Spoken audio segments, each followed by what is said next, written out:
अस्सलाम वालेकुम स्टूडेंट्स। आज हम लोगों ने अपने चैप्टर नंबर 14 की असाइनमेंट्स डिस्कस करनी है और असाइनमेंट नंबर 1 के लिए आपकी बुक का पेज नंबर 263 है और वहाँ पर हमें क्वेश्चन गिवन है कि find the momentum of a positron moving with relativistic speed. आपने एक पॉजिट्रॉन का मोमेंटम कैलकुलेट करना है that is moving with relativistic speed. The energy of the positron is 0.47 mega electron volt और जो एनर्जी है पॉजिट्रॉन की वो आपको 0.47 मेगा इलेक्ट्रॉन वोल्ट गिवन है। सो हम अपने सोल्यूशन में देखें तो सबसे पहले लिखा हुआ है कि एनर्जी ऑफ पॉजिट्रॉन जो कि हमें गिवन है 0.47 मेगा इलेक्ट्रॉन वोल्ट। हम लोगों को पता है कि 1 इलेक्ट्रॉन वोल्ट जो है वो 1.6 इंटू 10⁻⁻19 जाउल्स के इक्वल होता है। बेसिकली हम एनर्जी को जाउल्स में कन्वर्ट करना चाह रहे हैं क्योंकि एनर्जी का ऐसा यूनिट जाउल्स होता है। ठीक है, सो 0.47 मेगा था, मेगा की जगह पे हमने उसका प्रीफिक्स 10⁻6 पुट किया और 1 इलेक्ट्रॉन वोल्ट 1.6 इंटू 10⁻⁻19 जाउल्स के इक्वल होता है। इनको आपस में मल्टीप्लाई कर लें तो हमारा आंसर बनता है 7.52 इंटू 10⁻14। नेक्स्ट हमारे पास mass of positron 0.511 mega electron volt per c square में हमें गिवन है। तो हमें पता है कि मैस का जो यूनिट है वो किलोग्राम होता है, तो हम लोग जो है वो कन्वर्ट करेंगे इसको भी। मेगा की जगह पे 10⁻6 लगाया, इलेक्ट्रॉन वोल्ट की जगह पे 1.6 इंटू 10⁻19 लगा दिया और सी स्पीड ऑफ लाइट है, वैल्यू होती है 3 इंटू 10⁻8 मीटर्स पर सेकेंड स्क्वायर। तो हम लोगों ने जब इसका सी का स्क्वायर लेंगे तो वो 9.11 इंटू 10⁻31 kg बन जाएगा। फिर हमें पता है कि एनर्जी जो है वो plus minus under root of M square C four plus P square C square, ये हमारे पास एनर्जी की वैल्यू है। ठीक है, अब इसमें हमने दोनों तरफ पे स्क्वायर रूट ले लेना है, तो एनर्जी के साथ हमारे पास स्क्वायर आ जाएगा और जहाँ पर स्क्वायर रूट है वो आपस में कैंसिल हो जाएगा। हम लोगों ने मोमेंटम कैलकुलेट करना था तो इक्वेशन को रीअरेंज करेंगे। एम स्क्वायर सी फॉर इधर प्लस है, दूसरी तरफ जाके माइनस हो जाएगा और पी स्क्वायर के साथ सी स्क्वायर मल्टीप्लाई हो रहा है, दूसरी तरफ चलकर डिवाइड हो जाएगा।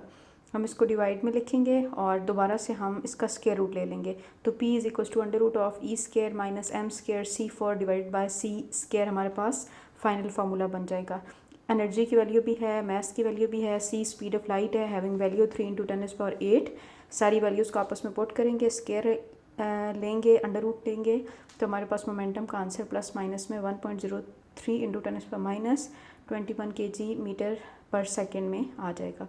ये असाइनमेंट बिल्कुल सेम इसी तरह से है जैसे आपकी बुक में इस असाइनमेंट से पहले एग्जांपल सॉल्व हुई है, सेम उसी पैटर्न पे ये असाइनमेंट भी सॉल्व होगी। नेक्स्ट हमारे पास असाइनमेंट नंबर 2 है और इसके लिए आपकी बुक का पेज नंबर 271 है और असाइनमेंट का क्वेश्चन है कि show that the particle reactions given below satisfy the law of conservation of energy, charge, lepton number and baryon number. आपको दो रिएक्शंस गिवन है और आपने इन दोनों रिएक्शंस में चार्ज कंजर्वेशन को, लेप्टॉन नंबर कंजर्वेशन को और बेरियन नंबर कंजर्वेशन को प्रूव करके बताना है।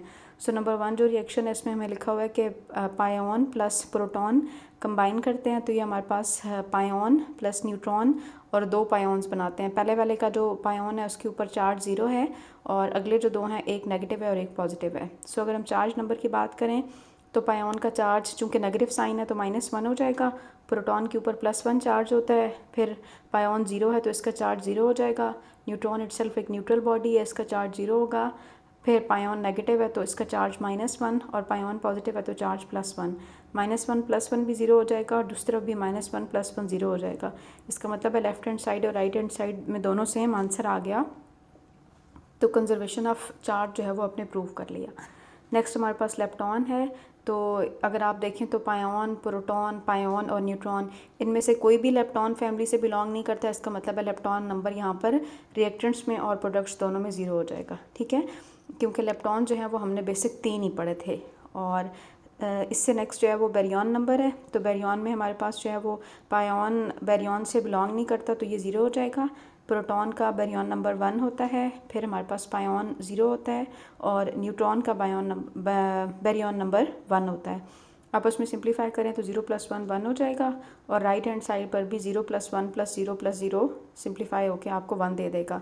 इसका मतलब है लेफ्ट हैंड साइड और राइट हैंड साइड का आंसर सेम है, तो हमारे पास law of conservation of baryon number भी फुलफिल हो गया। सेकेंड रिएक्शन में हमें मियॉन पॉजिटिव गिवन है और जो प्रोडक्ट्स हैं उसमें हमारे पास electron plus electron neutrino plus muon neutrino formation हो रही है इनकी। चार्ज नंबर में अगर आप देखें तो मियॉन का चार्ज प्लस में गिवन है, इसका मतलब है +1 हो जाएगा। इलेक्ट्रॉन के ऊपर भी +1 चार्ज हो जाएगा। इलेक्ट्रॉन न्यूट्रिनो और मियॉन न्यूट्रिनो इन दोनों के ऊपर 0 चार्ज होगा। ठीक है, अगर आप इनको सिंप्लीफाई करें तो 1 = 1 आ गया, इसका मतलब है चार्ज नंबर कंजर्व रह गया। इस तरह से लेप्टॉन नंबर में देखें तो मियॉन और इलेक्ट्रॉन दोनों लेप्टॉन्स हैं और इलेक्ट्रॉन न्यूट्रिनो और मियॉन न्यूट्रिनो इनके एंटी पार्टिकल्स हैं। तो इस हवाले से हम देखें तो लेप्टॉन नंबर मियॉन का -1 हो जाएगा, इलेक्ट्रॉन का -1, फिर इलेक्ट्रॉन न्यूट्रिनो और मियॉन न्यूट्रिनो का +1 -1। सब आपस में आप सिंप्लीफाई कर लें तो -1 = -1 है, इसका मतलब है इलेक्ट्रॉन नंबर भी यहाँ पर कंजर्व रह रहा है। देन बेरियन है तो इनमें से ये सारे इलेक्ट्रॉन्स हैं तो इनका बेरियन नंबर होगा ही नहीं, यानी कि 0 होगा। लेफ्ट हैंड साइड और राइट हैंड साइड पे 0 आ गया, इसका मतलब है law of conservation of baryon number भी फुलफिल हो गया हमारे पास। नेक्स्ट जो है वो हमें असाइनमेंट के लिए आपकी बुक का पेज नंबर 278 है और लिखा हुआ है कि a gamma ray photon produces an electron positron pair if the rest mass energy of electron is 0.51 mega electron volt and the total kinetic energy of the pair is 0.78 mega electron volt, then find the energy of gamma ray photon in mega electron volt। तो electron और positron annihilate करते हैं तो they will release some amount of energy. मैंने आपको ये एक diagram के थ्रू प्रूव करके बताया। आपकी बुक में भी ये इनकी इलेक्ट्रॉन और पॉजिट्रॉन की एनिहिलेशन शो की हुई थी टॉपिक में। फिर हमारे पास रेस्ट मास इलेक्ट्रॉन का भी 0.51 है, रेस्ट मास पॉजिट्रॉन का भी ये है। Total energy 0.78 mega electron volt है। Energy of gamma ray photon आपने कैलकुलेट करनी है तो इन सब को आप आपस में ऐड करें तो आपको 1.80 mega electron volt final energy जो है वो गैमा रे फोटोन की मिल जाएगी। इस चैप्टर में हमारे पास 3 ही असाइनमेंट्स थी और यहाँ पर इस चैप्टर की असाइनमेंट्स जो हैं वो कम्प्लीट हो गई। नेक्स्ट लेक्चर में इंशाल्लाह हम न्यूमेरिकल प्रॉब्लम्स डिस्कस करेंगे।